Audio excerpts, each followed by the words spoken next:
Hi everyone, this is Anam. Welcome to global online NEET. So आज की इस video में हम नीट 2024 के लिए देखेंगे कि जिन कैंडिडेट्स के नीट 2024 में 120 टू 250 नीट स्कोर आ रहा है तो वो क्या करें। ठीक है, इस रेंज वाले मार्क्स वाले स्टूडेंट्स के लिए क्या ऑप्शन है, क्या कैरियर ऑप्शंस है आपके।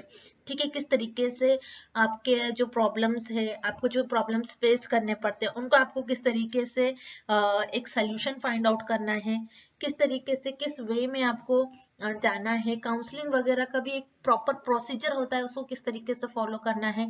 ठीक है, तो आपको टेंशन वगैरह नहीं लेना है, आपको बहुत ज्यादा डिप्रेस नहीं होना, आपके मार्क्स कम आ रहे हैं ये सोचकर। ठीक है, आपके पास मैं आपको बता दूं काफी सारे हमने इस वीडियो में हम कवर करेंगे कि किस तरीके से आपको हर एक मार्क्स में किस तरीके से आप आपका एक करियर बना सकते हो। ठीक है, तो वही देखेंगे। नीट में आपके मार्क्स अगर कम है तो हम क्या करेंगे, यही चीजों को हम इस आज के इस वीडियो में, यही हमारा मोटिव है, इसी चीज पर हम फोकस रहकर सारी चीजें डिटेल में स्टडी करेंगे। तो चलिए अब ज्यादा टाइम वेस्ट नहीं करते हैं, आज के इस वीडियो को हम स्टार्ट करते हैं।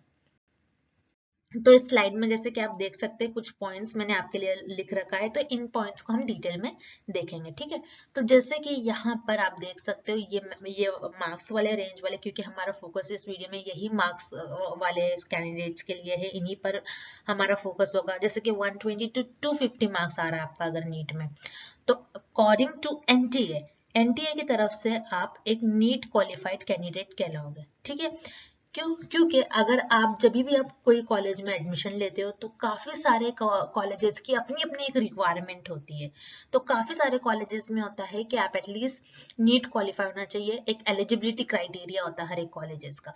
जैसे कि गवर्नमेंट कॉलेजेस में होता है 100% आपको दिखेगा कि वहां पर नीट क्वालिफाइड स्टूडेंट्स ही गवर्नमेंट कॉलेज में आ जाते हैं। ठीक है, सेकेंड प्राइवेट कॉलेजेस में भी कुछ कुछ प्राइवेट कॉलेजेस में होता है, सारे प्राइवेट कॉलेजेस में आपको नीट क्वालिफाइड वाला रिक्वायरमेंट नहीं होता है।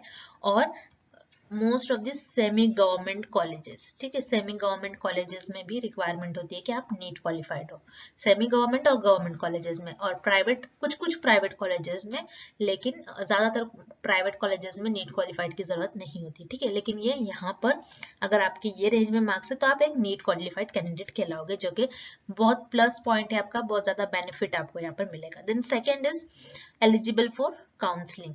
ठीक है, तो आप हर एक राउंड के लिए काउंसलिंग में एलिजिबल हो जाते हैं। जैसे कि बहुत सारे स्टूडेंट्स जो है राउंड 1, राउंड 2, राउंड 3 वगैरह में एलिजिबल नहीं होते काउंसलिंग के, लेकिन आप हर एक राउंड में, क्योंकि जैसे कि मैंने अपना जो काउंसलिंग वाला वीडियो भी आपके साथ शेयर करा था, उसमें आपके साथ बताया था काउंसलिंग आपका राउंड 1 होता है, देन राउंड 2 होगा, देन राउंड 3 होगा, देन मॉप अप राउंड होगा, देन स्ट्रे वैकेंसी राउंड होता है आपका। ठीक है, तो आप हर एक जो काउंसलिंग प्रोसीजर है, आप हर एक काउंसलिंग प्रोसीजर के इस रेंज वाले कैंडिडेट एलिजिबल हो जाएंगे। ठीक है, देन नेक्स्ट है but seats are limited. Yes, MBBS seats जो है आपकी काफी लिमिटेड होंगी। ठीक है, या फिर बीडीएस सीट भी काफी, लक बाय चांस अगर हो सकता है आपको कोई सीट भी मिल जाए। ठीक है, कई कबार 250-300 वाले यानी 250 टू 300 वाले कैंडिडेट्स को भी कई बार बीडीएस कॉलेज मिल जाता है, लेकिन एमबीबीएस जो कॉलेज है ये प्राइवेट मिलने के चांसेस है, but seats are very limited. ठीक है, और will not get government seat. ठीक है, जैसे कि हमने इस पॉइंट में लिख रखा है, आपको गवर्नमेंट कॉलेज तो किसी सूरत ये नहीं मिलेगा। ठीक है, क्योंकि पॉसिबल ही नहीं है, गवर्नमेंट कॉलेजेस 600 पर ही क्लोज हो जा रहा है। ठीक है, तो गवर्नमेंट कॉलेज ये थोड़ा बहुत आपके लिए डिफिकल्ट होगा ये ऑप्शन, लेकिन आपको सेमी गवर्नमेंट और प्राइवेट कॉलेजेस मिल जाएंगे, उसमें भी एमबीबीएस के लिए लिमिटेड सीट है, और अदर आपके जो कोर्सेज है उसमें आप अप्लाई कर सकते हो। ठीक है, अब नेक्स्ट देखते हैं हम। तो जैसे कि यहाँ पर हम देखेंगे कि टोटल इंडिया में कितने एमबीबीएस और बीडीएस कॉलेजेस है और उनमें कितने सीट्स है। ठीक है, तो जैसे कि मैं आपको कॉलम समझा दूं, यहाँ पर हमने टाइप्स ऑफ कॉलेज लिख रखा है, जिसमें गवर्नमेंट कॉलेजेस है, प्राइवेट कॉलेजेस है और डीम्ड यूनिवर्सिटीज भी है इंक्लूडिंग। ठीक है, और यहाँ पर टोटल हमने हर एक चीज का टोटल कर रखा है। अब जैसे कि एमबीबीएस की अगर हम बात करें, एमबीबीएस में जो टोटल कॉलेजेस है गवर्नमेंट के, दैट इज 322 टोटल कॉलेजेस है, और जिसमें सीट्स है 48012, यानी लगभग आपके करीब करीब 50,000 के आसपास आपको गवर्नमेंट सीट्स मिलने के चांसेस है, ठीक है।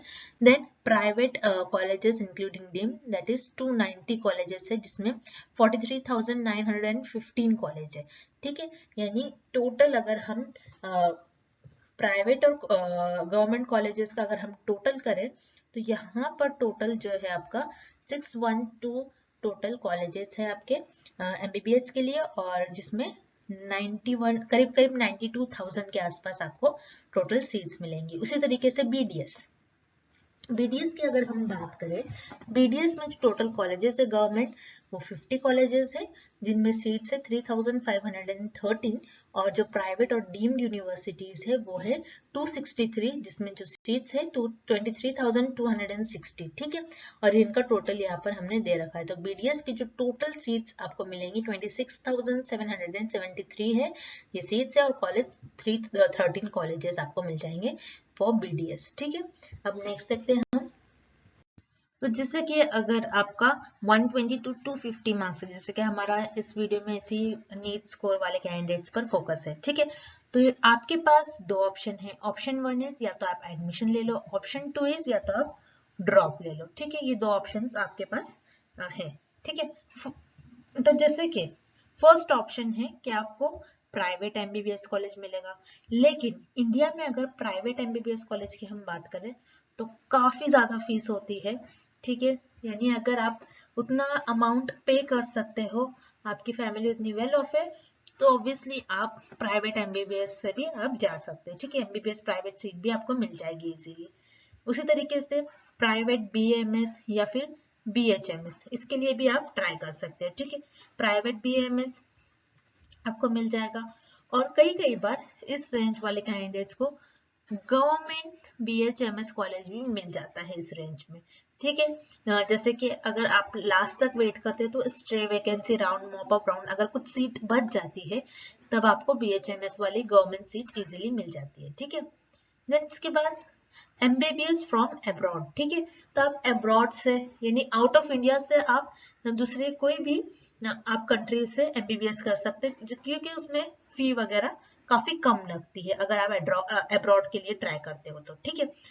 अब ड्रॉप की बात यहाँ पर अगर हम करें, जैसे कि फर्स्ट ऑप्शन तो हमने बोल दिया था कि आप एडमिशन ले लो, यानी आपको ऐसा लगता है कि मैं और अटेम्प्ट्स नहीं दे पाऊंगा, या फिर मैंने 4-5 बार एग्जाम देने के बाद मेरे यही स्कोर आ रहे हैं, इससे ज्यादा मेरा स्कोर आ नहीं पा रहा है, ठीक है। तो उस केस में आपको एडमिशन ले लेना चाहिए, ठीक है, क्योंकि 4 to 5 टाइम्स आप कर रहे हो तो काफी ज्यादा गैप हो रहा है, ठीक है। तो आपको डायरेक्टली एडमिशन लेना चाहिए, जो भी आपको कोर्स में मिल रहा है अपॉर्चुनिटी। हर कोर्स का अपना अपना करियर ऑप्शन होता है, ठीक है। कहीं पर भी आपकी लाइफ स्टॉप नहीं होती है, तो आपको डायरेक्टली एडमिशन ले लेना चाहिए। लेकिन इनकेस आपका ये फर्स्ट अटेम्प्ट है और आपको ऐसा लगता है कि मेरे मार्क्स और मैं इम्प्रूव कर सकता हूँ, ठीक है, यानी फर्स्ट अटेम्प्ट में आपके इतने मार्क्स आ रहे हैं तो आप ज्यादा से ज्यादा आप मार्क्स लाने की एम करिए, जिससे कि आपके मार्क्स अच्छी तरीके से आ जाएंगे। अगर आपको इतना अपने आप में कॉन्फिडेंस है तो आप ड्रॉप लेकर भी अच्छे तरीके से आपको टाइम देना है, सेल्फ स्टडी के लिए ज्यादा टाइम देना है, तो आप इजीली सेकेंड जब नीट आप अपीयर करोगे तो इजीली आपका नीट आप क्रैक कर जाओगे और अपना गवर्नमेंट एमबीबीएस सीट मिलने के ज्यादा चांसेस है, ठीक है। तो इस तरीके से आप प्लान कर सकते हो ड्रॉप ऑप्शन के लिए, ठीक है। अब नेक्स्ट देखते हैं। अब जैसे कि आपने मान लीजिए ऑप्शन 1 सेलेक्ट कर लिया, आपने एडमिशन ले लिया, ठीक है। आपको एडमिशन लेना है प्राइवेट एमबीबीएस कॉलेजेस में, तो जिसमें आपकी फीस काफी ज्यादा होती है। यहाँ पर फुल कोर्स की हम बात करें तो फुल कोर्स की फी आपकी 80 lakhs to 1 करोड़ के बीच में आपकी फीस लाई करेंगी, ठीक है। फुल कोर्स की यानी आपके टोटल 5 इयर्स एमबीबीएस कोर्स की फी आपकी 1 करोड़ तक जाती है, ठीक है। उसी तरीके से अगर हम प्राइवेट बीएमएस और बीएचएमएस की बात करें तो ऑब्वियसली एमबीबीएस कॉलेजेस से प्राइवेट बीएमएस और बीएचएमएस की सीट तो ऑब्वियसली कम होगी। तो ये किस तरीके से अगर हम बीएमएस की बात करें तो बीएमएस में किस तरीके से आपके फी वगैरह आपका किस तरीके से हो सकता है, जैसे कि ये हर कॉलेज के लोकेशन और फैसिलिटीज पे डिपेंड करता है कि उनकी फैसिलिटीज कितनी अच्छी है, उनका लोकेशन कहाँ है। क्योंकि कई स्टेट में अगर आप देखोगे कि उनका एजुकेशन लेवल काफी हाई होता है, तो वो स्टेट भी मैटर करता है, ठीक है। तो कई स्टूडेंट्स का कई कॉलेजेस का 40K टू 12 लाख के तक आपका BAMS का चार्जेस जा सकता है पर ईयर के लिए, ठीक है। ये हम पर ईयर की बात कर रहे हैं, पर ईयर का आपका इतना फी हो सकता है, जैसे कि मैंने कहा depending upon location and facilities, ठीक है। और प्राइवेट कॉलेजेस जैसे कि हॉस्टल वगैरह होते हैं, और आउट स्टेशन स्टूडेंट्स के लिए ये तो सब उनका मेस वगैरह का ये तो कम ज्यादा आपका इंक्लूडिंग और रिड्यूसिंग ये कुछ इस तरीके से अमाउंट होता है। उसी तरीके से अगर हम BHMS की भी बात करें तो BHMS का भी सेम होता है,